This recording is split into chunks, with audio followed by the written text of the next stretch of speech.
I'm Coach Corey Wayne, and this is my video coaching newsletter.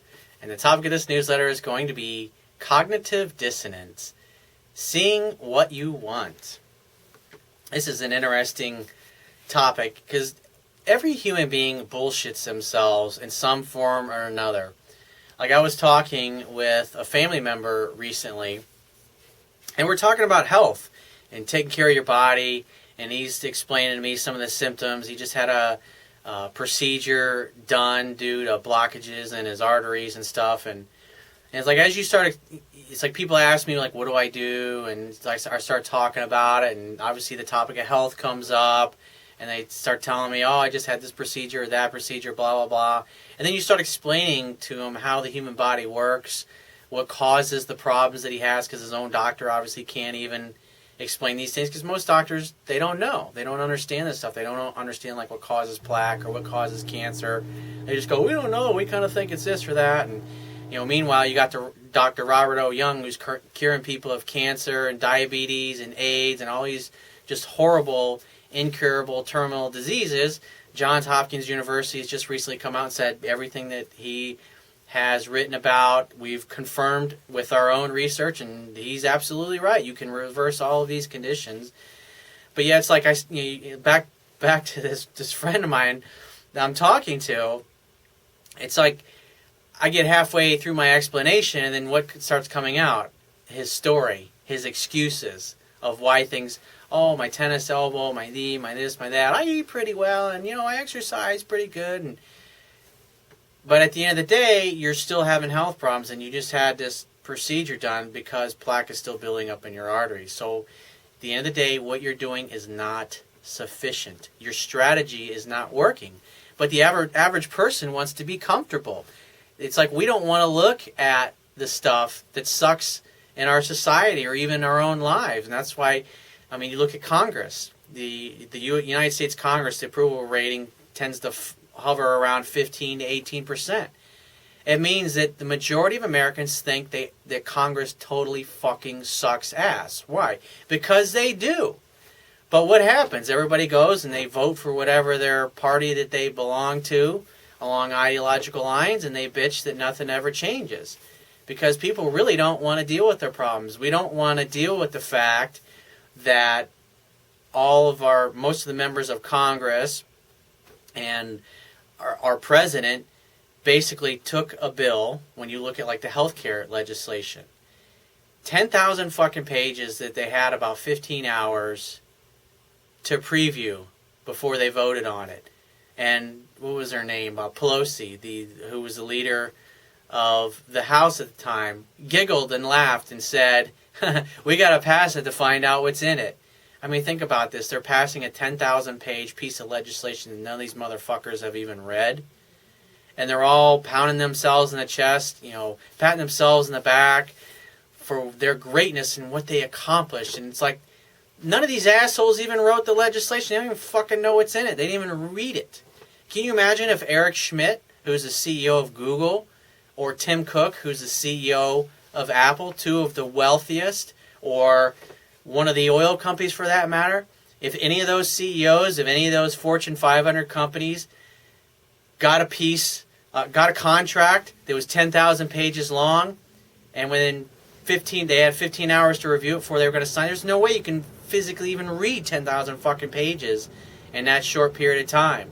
What do you think would happen if any one of those CEOs did a contract with another corporation, say a different corporation from another country, sold their business or committed contractually, when they didn't even read what was in there? What do you think would have fucking happened?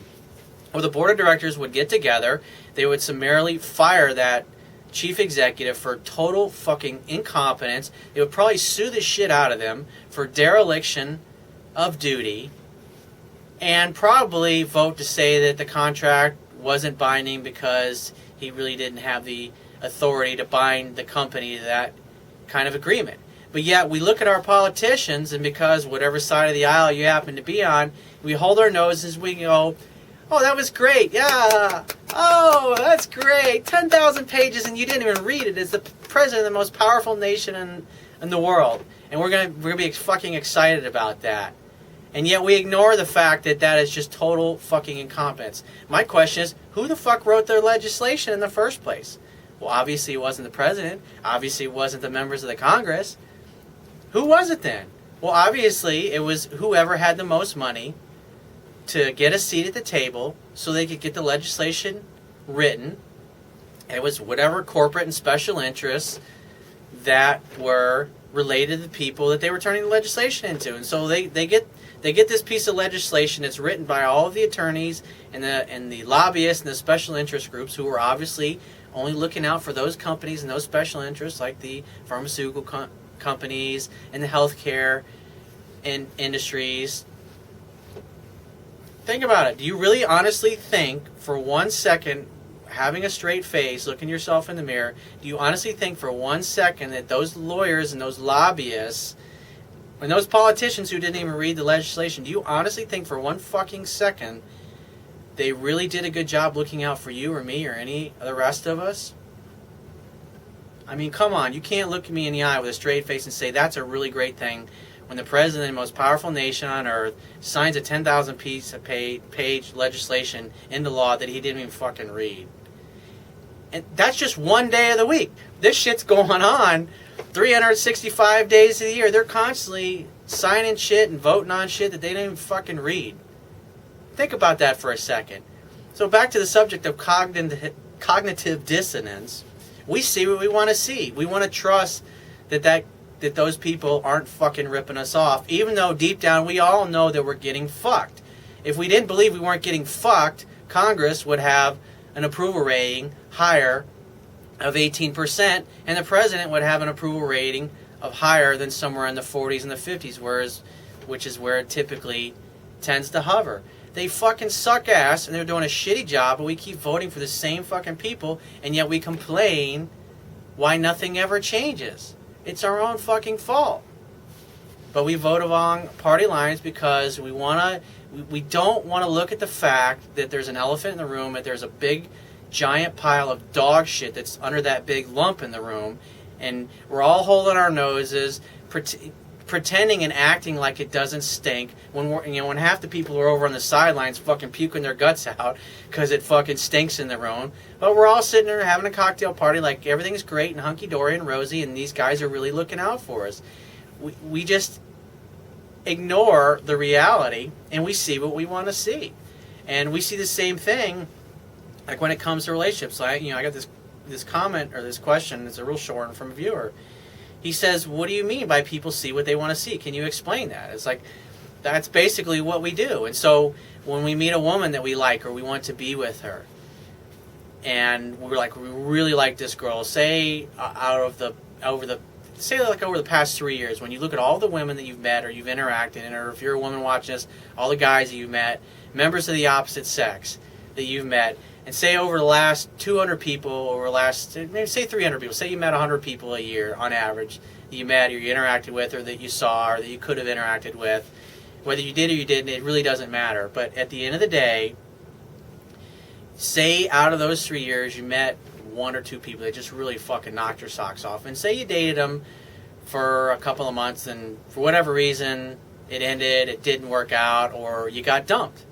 Now at the end of the day, when you're it's like, because sometimes people are like, gee, Corey, you always say it's the guy's fault. I was like, well, if the dude is writing to me because his girlfriend dumped him unexpectedly and it's something that happened that he didn't want to happen and that shocked him, he fucked up. If he was the one that had done the dumping, he wouldn't be writing to me in the first place. You think about that.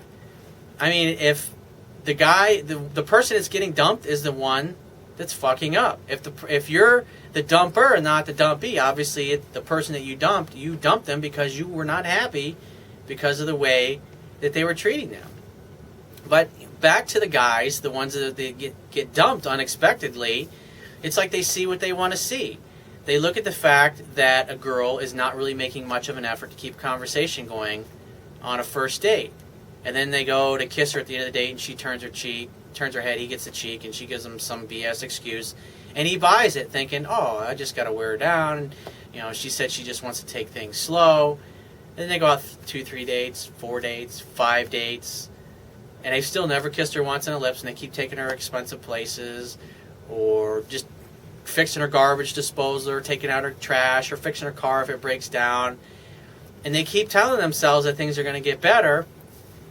And 2 months, 3 months into it, he gets the let's just be friends speech, and he's thinking, hey, this is my girlfriend. And she's thinking, well, I don't think of you in that way. And the guy's scratching his head going, what the fuck? I don't get it. I don't understand. It's like people going, well, nothing ever changes in Washington, D.C. And it's like, but we all want to scratch our head and go, oh, it's somebody else's fault. It's like, we just can't figure out why that is or why that happens, yet we keep voting for the same fucking people. It's like the incumbents, it's like 95, 96% of them, they all get reelected. And these guys, and here's another thing to think about. These politicians, these people that the media presents to us like we're supposed to look up like they're special or something, they get to Washington or anywhere from that matter, it doesn't matter what country you're from. The politicians get elected and they spend 80% of their time going to fundraisers. So they're going to fundraisers basically begging people for money, and they're going to spend time with the people who can bundle up the most donations and give them the biggest amount of donations. And so those are the people that are writing the legislation that's like these guys get elected. Like, hey, $250,000, me and all my buddies from my company, we helped you get elected. We got this little piece of legislation. It's just one little sentence. If you could just slide that into a bill somewhere, that'll really help us, take care of this unnecessary regulation, or it'll eliminate this competition. It's they're really not doing a good job anyways, and so it's like a little blurb, and the politician doesn't even know what it means because it's saying section sub Z-80512 is hereby deleted from bill number 196 blah blah that was passed in 1986. Where the guy's like, okay, yeah, sure, I'll do that, no problem. Hey, I'll see you at the country club this weekend, right? Sure, I'll see you there, Bob. Great. And that's what's going on. These guys are all cutting their side deals, and they're just fucking selling us down the river left and right. But we're all holding our noses, just going, oh yeah, the president, he's the fucking messiah. He's gonna save us all from ourselves, and yet the economy doesn't improve, and we all sit around holding our noses. We know our friends, our family, that they lost their house or this or that, and we can see it in our own communities, and we act like everything's okay when we know that it's totally fucked up. And every day, thousands of pages of legislation continues to get passed in state, city, local, and federal governments that nobody ever read, just the special interests that got the stuff passed. And we wonder why shit never changes. Something to think about. Cognitive dissonance. Look it up. If you got a question you want to ask me, go to my website, click the Contact Me tab on the left-hand side of your screen, and send me 1 to 2 paragraphs max, and just give me several weeks to get back to you with a response. If you want to talk to me right away, the quickest way to get my help is to book a paid phone coaching session. You can do that by going to my website, click the Products tab at the top of your screen, and just follow the instructions. If you want to get a digital version of my Kindle ebook, on my website, underneath the email sign-up box, is a box that has a link that'll take you right to the Amazon Kindle download page for my book.